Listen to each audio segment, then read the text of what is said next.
السلام علیکم ورحمۃ اللہ وبرکاتہ۔ الحمدللہ رب العالمین،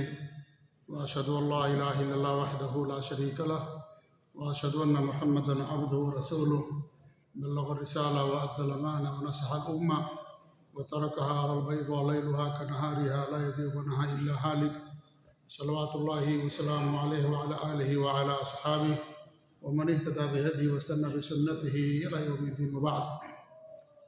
معزز و مکرم و محترم ناظرین و سامعین و مشاہدین و مشاہدات، لگاتار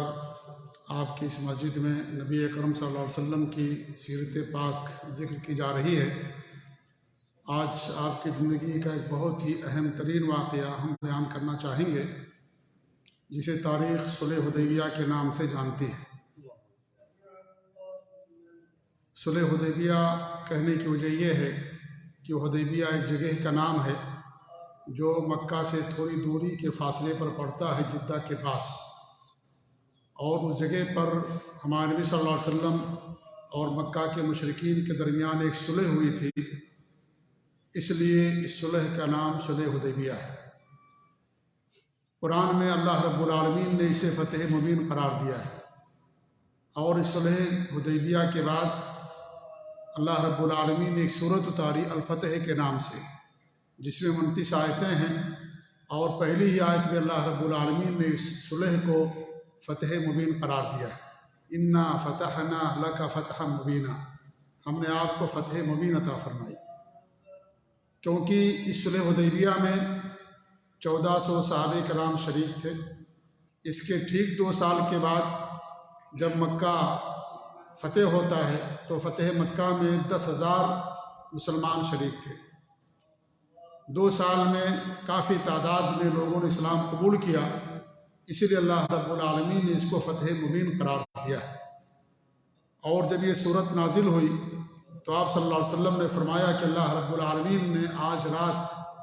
میرے اوپر ایک ایسی صورت نازل کی ہے جو میرے لیے دنیا و ما فیہا سے بہتر ہے۔ صحیح بخاری کی حدیث ہے۔ بہت سارے صحابہ کرام صلح حدیبیہ ہی کو فتح قرار دیتے تھے۔ وہ کہتے تھے کہ تم لوگ فتح مکہ کو فتح کہتے ہو، ہم لوگ صلح حدیبیہ کو فتح کہتے ہیں، کیونکہ صلح حدیبیہ ہی کے بعد بڑی تیزی کے ساتھ اسلام پورے جزیرۃ العرب کے اندر پھیلا، اور کافی تعداد میں لوگوں نے اسلام قبول کیا۔ اس لیے بہت سارے صحابہ کرام صلح حدیبیہ کو فتح مبین یا فتح کہا کرتے تھے۔ تو اسی کا ذکر آج ہم آپ کے سامنے کریں گے، اللہ رب العالمین کے حکم سے اور اس کی مشیت سے۔ اور چونکہ بڑا اہم اور لمبا واقعہ ہے، اس لیے ایک درس میں پورا واقعہ آپ کے سامنے ہم بیان نہیں کر پائیں گے، اس لیے 3 مجلسوں میں 3 نشستوں میں انشاءاللہ اس واقعے کو ہم بیان کرنے کی کوشش کریں گے۔ اللہ رب العالمین نے آپ کو ایک خواب دکھایا، اور یہ سن 6 ہجری کا واقعہ ہے، ذوالقعدہ کے مہینے میں۔ ہمارے نبی صلی اللہ علیہ وسلم نے زندگی میں 4 عمرے کیے، اور وہ چاروں عمرہ ذوالقعدہ کے مہینے میں تھے۔ اللہ رب العالمین نے آپ کو ایک خواب دکھایا، اس خواب کا ذکر بھی اللہ رب العالمین نے سورۃ الفتح میں کیا ہے، اور وہ خواب یہ تھا: لقد صدق اللہ رسولہ الرؤیا بالحق لتدخلن المسجد الحرام ان شاء اللہ آمنین محلقین رؤوسکم ومقصرین لا تخافون فعلم ما لم تعلموا فجعل من دون ذلك فتحا قريبا هو الذي ارسل رسوله بالهدى ودين الحق ليظهره على الدين كله وكفى بالله شهيدا۔ اس دونوں آیتوں میں اللہ رب العالمین نے پہلی آیت میں خواب کا ذکر کیا ہے، اور وہ خواب یہ تھا کہ ہمارے نبی نے خواب دیکھا کہ آپ اپنے صحابہ کے ہمراہ مکہ گئے ہیں، اور خانہ کعبہ کا طواف کر رہے ہیں، عمرہ کر رہے ہیں، بالوں کو کٹا رہے ہیں اور بالوں کو مڈا رہے ہیں۔ جب یہ خواب آپ نے دیکھا تو انبیاء کا خواب سچا ہوتا ہے، اس لیے آپ صلی اللہ علیہ وسلم نے اعلان کر دیا، اور اعلان یہ کر دیا کہ ان سال ہم لوگ حج پر عمرہ کے لیے نکلیں گے۔ تو 1400 صحابہ کرام آپ کی معیت میں نکلے، لیکن ان صحابہ کرام کو اس سال عمرہ کرنے سے روک دیا گیا۔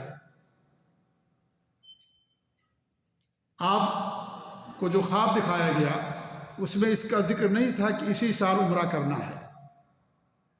اللہ رب العالمین نے اس خواب کی تعبیر اگلے سال پوری کی۔ انبیاء کا خواب سچا ہوتا ہے، اور آپ نکلے صحابہ کو لے کر کے، لیکن راستے میں آپ کو روک دیا گیا حدیبیہ کے مقام پر، جیسا کہ ذکر آئے گا۔ تو کوئی یہ کہہ سکتا ہے کہ جب اللہ نے آپ کو خواب دکھایا اور انبیاء کے خواب سچے ہوتے ہیں تو یہ خواب پورا کیوں نہیں ہوا؟ تو اس کا میں جواب دے رہا ہوں۔ اس کا جواب یہ ہے کہ اللہ رب العالمین نہیں فرمایا تھا کہ اسی سال آپ لوگ خانہ کعبہ کا طواف کریں گے۔ یہ صرف خواب دکھایا گیا تھا، اس سال بھی ہو سکتا ہے، اگلے سال بھی ہو سکتا تھا، لیکن آپ صلی اللہ علیہ وسلم نے یہ سمجھا کہ بھائی حالات سازگار ہیں، اور ہم اور جو مدینہ کے آس پاس اور مکہ کے درمیان کی بستیاں تھیں، سب حالات موافق تھے، سازگار ہو گئے تھے۔ تو آپ نے سمجھا کہ عمرہ کرنے جاتے ہیں، اور اس طریقے سے جنہوں نے ہمیں مکہ سے نکال دیا اگر عمرہ کر لیں گے تو اور زیادہ اس کا اثر پڑے گا۔ اس لیے آپ صلی اللہ علیہ وسلم 1400 صحابہ کرام کو لے کر کے مکہ مکرمہ کی طرف روانہ ہوئے، اور اس سال آپ کو عمرہ کرنے نہیں دیا گیا، اگلے سال آپ نے عمرہ کیا، جیسا کہ سب ذکر آئے گا۔ آپ صلی اللہ علیہ وسلم نے جب اعلان کیا تو 1400 صحابہ کرام آپ کے ساتھ نکلے۔ مدینے کی جانشینی آپ نے ابن ام مکتوم رضی اللہ عنہ کو عطا فرمائی۔ نابینا تھے وہ، مؤذن بھی تھے، اذان بھی دیتے تھے وہ، اور یہ جانشینی آپ ان کو عطا فرمائی، اور اس کے بعد پھر آپ مکہ کے لیے روانہ ہو گئے۔ اپنے ساتھ جانور بھی لیے، اس ارادے سے کہ انہیں جا کر کے مکہ مکرمہ کے اندر ہم ذبح کریں گے اور وہاں کے فقراء اور مساکین کو کھلائیں گے۔ آپ کوئی ہتھیار لے کر کے نہیں نکلے، صرف وہ ہتھیار آپ کے پاس تھا جو مسافر لے کر کے نکلتے ہیں کہ تلوار میان کے اندر ہوتی ہے اور باہر نہیں ہوتی۔ اس کا مطلب یہ ہوتا ہے کہ جنگ کرنے کا ارادہ نہیں ہے، اور اپنی حفاظت کے لیے ہم صرف ہتھیار لے کر کے نکلے ہیں۔ اس لیے میان کے اندر تلواریں ہوتی تھیں، اور میان کے اندر تلواروں کا ہونا اس زمانے میں اس بات کی دلیل ہوتی تھی کہ لوگ جنگ کے لیے نہیں بلکہ کسی اور مقصد کے لیے نکلے ہیں۔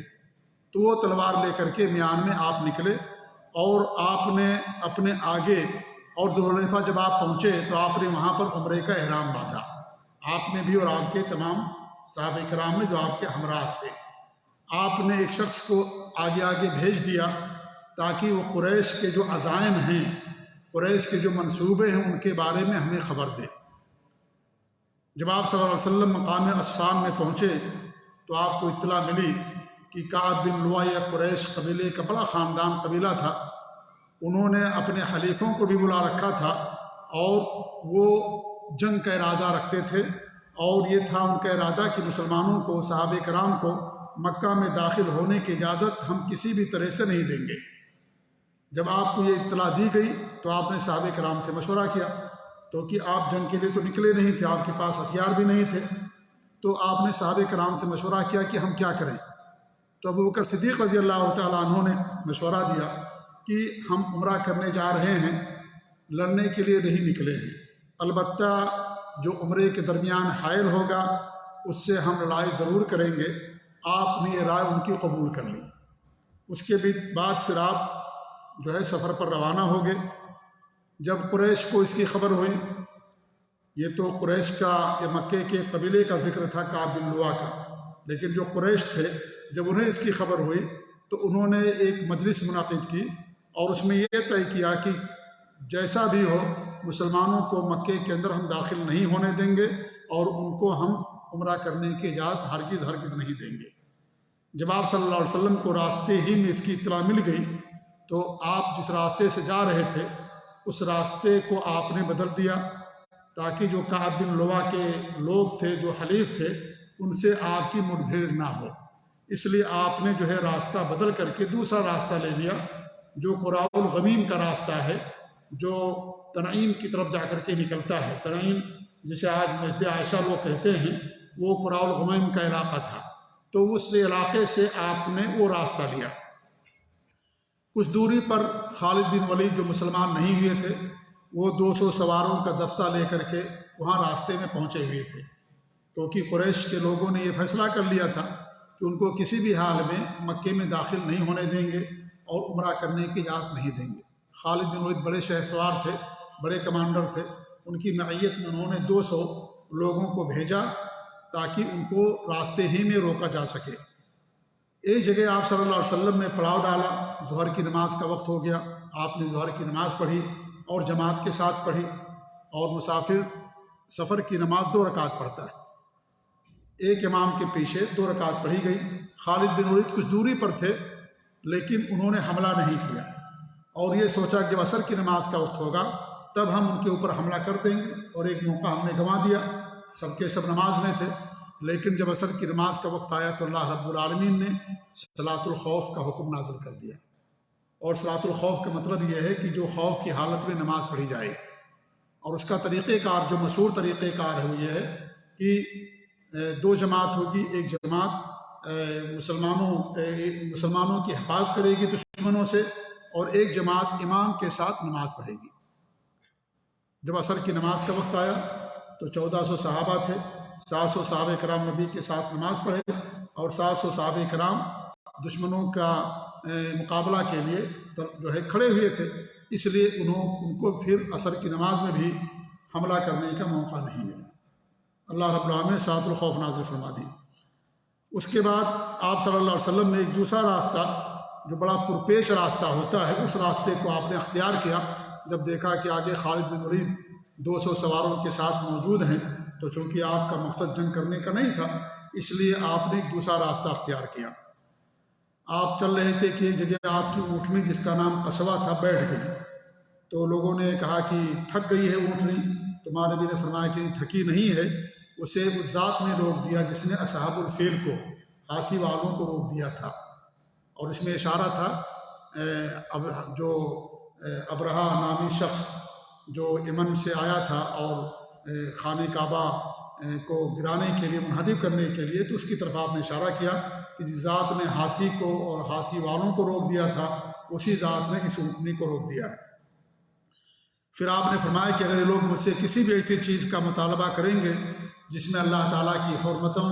اور بیت اللہ کی تعظیم ہوگی تو میں ضرور قبول کروں گا۔ اس کے بعد آپ نے اونٹنی کو ڈانٹا تو اٹھی اور چلنے لگی،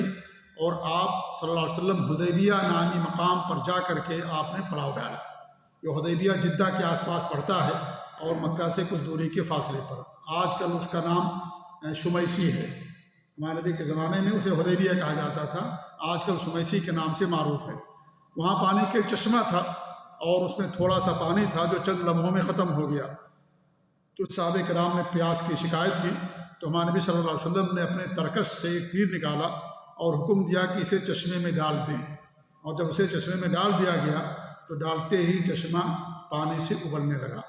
اور یہ ہمارے نبی کے لیے معجزہ تھا، برکت تھی، اللہ رب العالمین نے آپ کے اندر برکت رکھی تھی۔ جس چیز کو آپ استعمال کر لیتے تھے اس میں برکت ہوتی تھی، آپ کے ہاتھ میں، پاؤں میں، ناخن میں، بال میں، آپ کے پسینے میں، ان تمام چیزوں میں اللہ رب العالمین نے برکت رکھی تھی۔ اور یہ انبیاء کے ساتھ یہ چیز خاص ہوتی ہے، انبیاء کے علاوہ یہ چیز اللہ رب العالمین نے کسی کو عطا نہیں کی، حتیٰ کہ صحابہ کرام کو بھی اس طرح کی برکت نہیں نصیب تھی کہ ان کے ہاتھ پاؤں میں اور جن چیزوں کو استعمال کر لیں اس میں برکت ہوئی، یہ انبیاء کے ساتھ خاص ہوتی ہے۔ آپ پڑاؤ ڈالے ہوئے تھے کہ قبیلے خزاع کے کچھ لوگ ہمارے نبی کے پاس آئے، اور قبیلے خزاع کے لوگ یہ مسلمانوں سے بڑی ہمدردی رکھتے تھے، اور وہ آ کر کے وہ کہنے لگے کہ ہم نے مکہ کے لوگوں کو دیکھا ہے تو تھوڑی دور پر پڑاؤ ڈالے ہوئے ہیں، ان کے ساتھ عورتیں بھی ہیں اور بچے بھی ہیں، وہ کسی بھی حالت میں آپ لوگوں کو عمرہ کرنے نہیں دیں گے، وہ لڑائی کے ارادے سے یہاں پر آئے ہوئے ہیں۔ تو ہمارے نبی نے ان سے کہا کہ ہم کسی سے لڑنے نہیں آئے ہیں، اور قریش کو لڑائیوں نے تھکا دیا ہے، انہیں کمزور کر دیا ہے، اس لیے اگر وہ چاہتے ہیں تو ہم ان سے جنگ بندی ایک مدت کے لیے طے کر لیتے ہیں، چند سالوں کے لیے جنگ بندی پر ہم معاہدہ کر لیتے ہیں کہ ہم آپس میں جنگ نہیں کریں گے، اور وہ میرے اور لوگوں کے درمیان سے ہٹ جائیں، پھر میرے غلبے کی صورت میں جس چیز میں لوگ داخل ہوں گے وہ بھی داخل ہو سکتے ہیں، یعنی جب اسلام کو غلبہ ملے گا اور لوگ مسلمان ہو جائیں گے تو یہ لوگ بھی اگر چاہیں گے تو مسلمان ہو جائیں گے، اور اگر نہیں چاہتے ہیں تو جنگ بندی کی وجہ سے جب اس کی مدت ختم ہوگی تو تازہ دم ہو جائیں گے، ابھی تھکے ہوئے ہیں بار بار جنگ کرنے سے، لہٰذا ہم ان سے یہ چاہتے ہیں کہ ہم سے جنگ بندی پر جو ہے صلح کر لیں اور ایک مدت ہم طے کر لیں، اور اگر انہیں لڑائی کے سوا کچھ اور منظور نہیں ہے تو ذات کی قسم جس کے ہاتھ میں میری جان ہے، میں دین کی خاطر ان سے اس وقت تک لڑتا رہوں گا جب تک میری گردن میرے جسم سے جدا نہ ہو جائے، یا اللہ رب العالمین اپنا امر نافذ نہ کر دے۔ صحیح بخاری کی حدیث ہے کہ آپ ان سے کہا کہ بھی ہم جنگ کرنے کے لیے نہیں آئے ہیں، ہم ان سے جنگ بندی کرنا چاہتے ہیں چند مدت کے لیے، چند سالوں کے لیے، لیکن پھر بھی اگر لڑائی پر تیار رہیں گے اور ہر حال میں لڑائی کرنا چاہیں گے تو ہم ان سے لڑائی کریں گے جب تک کہ اپنی جان ہم اللہ کے حوالے نہ کر دیں یا اللہ رب العالمین اپنے کلمے کو نافذ نہ کر دے اور اللہ کا حکم غالب نہ آ جائے۔ قبیلہ خزاعہ کے لوگوں نے ساری بات جا کر کے قریش کے لوگوں سے کہہ دی کہ وہ لوگ عمرہ کرنے کے لیے آئے ہیں، ان کا جنگ کرنے کا ارادہ نہیں ہے۔ تو انہوں نے تاکید کے لیے، تحقیق کے لیے اپنے ایک ایلچی کو بھیجا، تو آپ صلی اللہ علیہ وسلم نے اس سے بھی وہی ساری باتیں کہی جو خزاعہ کے لوگوں سے آپ نے کہی تھی۔ اس نے بھی جا کر کے کہا کہ ہاں ان کی بات سچی ہے اور وہ لوگ عمرے کے ارادے سے آئے ہیں، جنگ نہیں کرنا چاہتے ہیں۔ اس پر ایک اور شخص نے کہا کہ میں محمد صلی اللہ علیہ وسلم اور ان کے ساتھیوں کے پاس جانا چاہتا ہوں اور میں جو ہے ان سے بات کرنے کے لیے جانا چاہتا ہوں، چونکہ اس آدمی کا جس قبیلے سے تعلق تھا اس قبیلے کے لوگ قربانی کے جانوروں کا بڑا احترام کرتے تھے۔ جب آپ نے دیکھا کہ فلاں قبیلے سے ایک آدمی آ رہا ہے، فلاں قبیلے سے تعلق ہے، تو آپ نے سارے جانوروں کو کھڑا کر دیا جن جانوروں کو آپ وہاں قربانی کرنے کے لیے جانا چاہ رہے تھے مکے کے اندر، اور صحابہ کرام لبیک کہنے لگے، تلبیہ پکارنے لگے، کیونکہ مکہ کے مشرک بھی عمرہ کرتے تھے، وہ بھی تلبیہ پکارتے تھے اور احرام کی حالت میں تھے سارے کے سارے صحابہ، تو تلبیہ پکارنے لگے وہ۔ تو جب اس نے دیکھا یہ حال تو کہا سبحان اللہ، یہ لوگ تو ایسے ہیں جن کو بیت اللہ سے روکنا ہرگز مناسب نہیں ہے، یہ تو صرف عمرہ کرنے کے لیے آئے ہیں، اپنے ساتھ جانور لے کر کے آئے ہیں، مکے کے اندر ذبح کریں گے اور مکہ کے فقیروں کو لوگوں کو کھلائیں گے، لہذا ہمارے لیے کبھی مناسب نہیں ہے کہ ہم ایسے لوگوں کو عمرہ کرنے سے روک دیں۔ جب وہ واپس آیا تو واپس آ کر کے اس نے یہی کہا کہ ہمیں چاہیے کہ ہم لوگوں کو عمرہ سے نہ روکیں اور ان کو عمرہ کرنے کی اجازت دے دیں۔ اس شخص نے بات کہی، کیونکہ مشرکین کے اندر بھی سارے لوگ ایک جیسے نہیں تھے، کسی کے اندر زیادہ سختی تھی، کوئی نرم رویہ رکھتا تھا اور کوئی یعنی اچھے اخلاق سے پیش آتا تھی، ساری چیزیں ہوا کرتی تھی اس زمانے کے اندر بھی، اور آج بھی صورتحال ہے، سارے مشرکین ایک جیسے نہیں ہوتے ہیں، کسی کے اندر مسلمانوں کے لیے کچھ ہمدردی ہوتی ہے، کچھ رواداری ہوتی ہے، کچھ لوگ زیادہ سخت ہوتے ہیں، زیادہ جو ہے یعنی کڑک ہوتے ہیں، تو یہ زمانے میں ہمیشہ سے چیز رہی ہے اور رہے گی۔ اس موقع پر ایک اور شخص تھے جن کا نام تھا عروہ بن مسعود الثقفی، یہ مکہ کے مشہور مشرکوں میں سے یا لوگوں میں سے تھے، اور جب بھی بادشاہوں کے پاس جانا ہوتا تھا تو یہی جایا کرتے تھے نمائندہ بن کر کے مکہ کے قریش کی طرف سے۔ تو انہوں نے کہا، مداخلت کی انہوں نے، اور یہ کہنے لگے کہ محمد صلی اللہ علیہ وسلم کی جو تجویز ہے جنگ بندی کی، بہت اچھی تجویز ہے، ہم اس تجویز کو قبول کر لیتے ہیں، لیکن قبول کرنے سے پہلے میں ان کے پاس جانا چاہتا ہوں، مجھے جانے دو۔ پھر عروہ بن مسعود ان کے پاس گئے تو ہمارے نبی نے ان سے بھی وہی بات کہی جو خزاعہ کے لوگوں سے کہی تھی کہ ہمارا عمرہ کرنے کا ارادہ نہیں ہے، یہ جنگ کرنے کا ارادہ نہیں، ہم لوگ عمرہ کرنے کے لیے آئے ہیں، اور اگر آپ لوگ جنگ کرنا چاہیں گے، اگر ہم مجبور ہوں گے تو ہم اسلام کے لیے، اللہ کے کلمے کی بلند کرنے کے لیے ضرور ہم جنگ کریں گے، لیکن ہمارا ارادہ جنگ کرنے کا نہیں ہے۔ وہ کہتے ہیں کہ جب وہ وہاں سے واپس آئے اللہ کے رسول صلی اللہ علیہ وسلم کے پاس سے، اپنی قوم کے پاس، تو یہ صحیح بخاری کی حدیث ہے کہ انہوں نے جو منظر دیکھا صحابہ کرام کا، وہ آ کر کے ان کے سامنے بیان کیا، اور انہوں نے کہا کہ اللہ کی قسم، میں بادشاہوں کے درباروں میں جاتا ہوں، نجاشی کے دربار میں، قیصر و کسریٰ کے دربار میں بھی میں گیا، لیکن میں نے واللہ کسی بادشاہ کو نہیں دیکھا کہ اس کے ساتھ اس کے ماننے والے اتنی تعظیم کرتے ہوں جتنی محمد کے ساتھی محمد صلی اللہ علیہ وسلم کی تعظیم کرتے ہیں۔ اللہ کی قسم، ہمارے نبی کا بلغم بھی اگر ان کے نبی کے منہ سے نکلتا ہے تو کسی صحابی کے ہاتھ میں پڑتا ہے، اور جب نبی وضو کر لیتے ہیں جو پانی بچ جاتا ہے، اس پانی کو لینے کے لیے آپ کے ساتھی دوڑ پڑتے ہیں، آپ اپنی زبان مبارک سے کوئی بھی کلمہ نکالتے ہیں، لوگ اس طریقے سنتے ہیں گویا کہ ان کے سروں پر چڑیا بیٹھی ہوئی ہیں، اور مطلب یہ ہوتا ہے کہ یعنی حرکت نہیں کرتے ہیں، بڑے ادب اور احترام کے ساتھ نبی کی ساری باتوں کو سنتے ہیں، اور آپ کو جو بھی حکم ہوتا ہے وہ حکم پورا ہونے سے پہلے اس حکم کی تعمیل کے لیے جان دینے کی کوشش کرتے ہیں۔ یہ اصل محبت ہے میرے بھائی، صحابہ سے محبت، اللہ کے رسول سے محبت کی پہچان یہی ہے کہ آپ کا حکم آ جائے، ہم اس کے اوپر عمل کریں، تعمیل کریں، یہ محبت کی پہچان ہوتی ہے۔ ہمارے ہاں لوگوں نے محبت کی پہچان کچھ اور بنا لیا، نعرے بازی کرنا، جلوس نکالنا، عید میلاد النبی کرنا، بدعات اور خرافات کرنا، اپنے آپ کو عاشق رسول کہنے، ساری چیزیں لوگوں نے نکال لی، حالانکہ ان کی زندگی آپ دیکھیں گے نبی کی سنت سے دور ہے،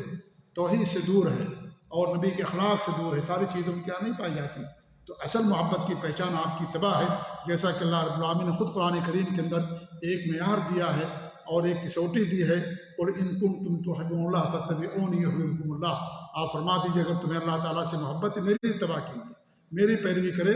اللہ رب العالمین تم کو اپنا محبوب بنا لے گا، اللہ تمہارے گناہوں کو معاف کر دے گا۔ تو اللہ سے، نبی سے محبت کی پہچان اس دین اور شریعت کی اتباع ہے جسے دے کر کے اللہ رب العالمین نے آپ کو دنیا کے اندر بھیجا تھا۔ آپ کے حکام پر عمل کرنا، توحید اپنانا، شرک سے دور اختیار رہنا، بدعات سے دوری اختیار کرنا، اور صحابہ سے محبت کرنا،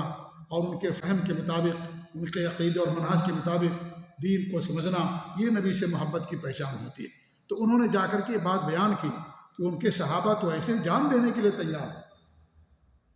اور کوئی بات کرتے ہیں بات پوری نہیں ہوتی، حکم کی تعمیر کے لیے دوڑ پڑتے ہیں، پانی بچتا پانی کے لیے دوڑ پڑتے ہیں، اتنا زیادہ جان اثاری ان کے اندر پائی جاتی ہے۔ یہ فداکاری ان کا جذبہ ہے، یہ جذبہ میں نے کسی کے اندر نہیں دیکھا۔ لہذا ایسی قوم سے کیسے تم جنگ کرو گے جن کے ہاں اتنا زیادہ جذبہ ہے، اتنا زیادہ فداکاری ہے کہ نبی کا حکم آنے سے پہلے ہی جان دینے کے لیے تیار ہو جاتے ہیں۔ لہذا میری رائے یہ کہ ان سے جنگ بندی کر لی جائے اور ان سے مصالحت کر لی جائے۔ یہ عروہ بن مسعود کی رائے تھی۔ یہ سب باتیں چل ہی رہی تھی کہ قریش کے جو کچھ پرجوش نوجوان تھے، کیونکہ نوجوان جو ہوتے ہیں ہمیشہ جذباتی ہوتے ہیں عام طور پر، تو انہوں نے کیا کیا، یہ تہیہ کر لیا کہ رات میں مسلمانوں کے کیمپ میں گھس کر کے ہم ہنگامہ کر دیں گے، اور جب ہنگامہ ہو جائے گا تو جنگ کی نوبت پیدا ہو جائے گی۔ ان کے کیمپ میں جائیں گے کچھ نوجوان، اور 70-80 نوجوان گئے، اور جا کر کے کچھ ہنگامہ کر دیں گے، اور ایسی صورت میں جنگ کی صورت پیدا ہو جائے گی۔ اور ان کا مقصد یہی تھا کہ نبی کو بھڑکانا، صحابہ کو بھڑکانا، تاکہ جنگ ہو جائے، اور جنگ کی صورت میں ہمارے جو نبی صلی اللہ علیہ وسلم اور صحابہ کرام کے پاس تو ہتھیار نہیں تھے، لہذا اس صورت میں اگر جنگ ہوتی ہے تو پھر کیا ہوگا، وہی ہوگا کہ انہی کو فتح ملے گی، جیت ملے گی۔ اس لیے ہمارے نبی صلی اللہ علیہ وسلم جنگ ان سے کرنا نہیں چاہتے تھے، اور نہ جنگ کرنے کے لیے گئے تھے، وہ لوگ بھڑکا رہے تھے، لیکن اس کے باوجود بھی آپ نے بہت زیادہ اخلاق سے اور بردباری سے، حلم کے ساتھ ان کے ساتھ پیش آئے تاکہ جنگ نہ ہو، کسی طریقے سے بھی صلح ہو جائے۔ یہ لوگ 70-80 نوجوان تھے، اور یہ سازش انہوں نے کی کہ جا کر کے ان کے کیمپ کے اندر گھس کر کے کچھ ہنگامہ کر دیں گے جس سے جنگ کی نوبت پیدا ہو جائے گی، اور اس کے لیے گئے بھی رات کے اندر، لیکن آپ صلی اللہ علیہ وسلم نے کچھ صحابہ کرام کو پہرے داری کے لیے متعین کر رکھا تھا، جن کے سردار تھے محمد بن مسلمہ رضی اللہ تعالیٰ عنہ۔ تو ان تمام لوگوں نے مل کر کے ان لوگوں کو پکڑ لیا، اور ہمارے نبی صلی اللہ علیہ وسلم کے پاس لا کر کے ان 70 لوگوں کو پیش کر دیا کہ یہ لوگ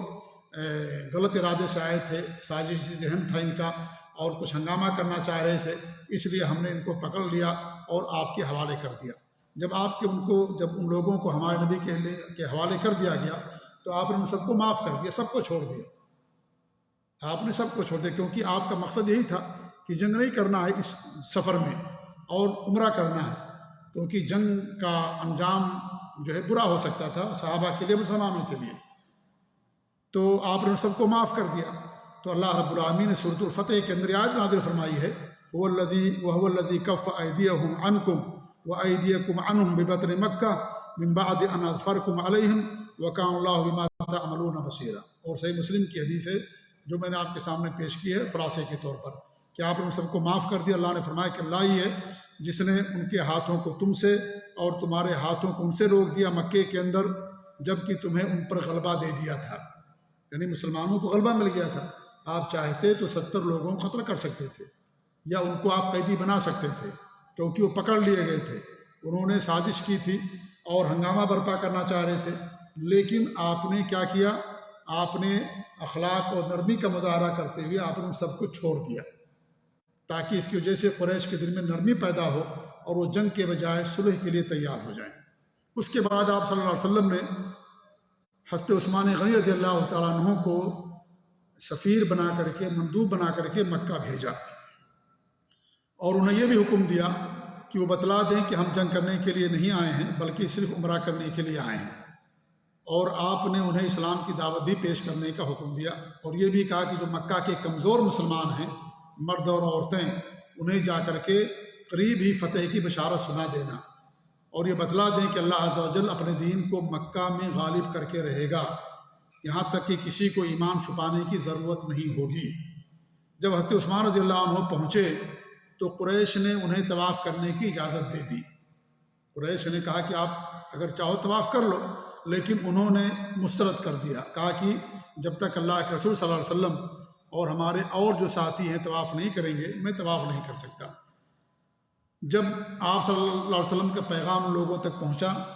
تو انہوں نے فیصلہ لینے میں کچھ تاخیر کر دی، کچھ لیٹ کر دیا، اور یہ اس کے بعد یہ افواہ پھیل گئی کہ انہوں نے حضرت عثمان رضی اللہ عنہ کو شہید کر دیا، قتل کر دیا ہے۔ جب یہ خبر آپ تک پہنچتی ہے تو آپ صلی اللہ علیہ وسلم نے ایک درخت کے نیچے بیٹھ کر کے ان سب سے جنگ اور موت پر بیعت لی، جسے بیعت الرضوان کہا جاتا ہے۔ بیعت رضوان یہ سب 6 ہجری ذوالقعدہ کے مہینے میں یہ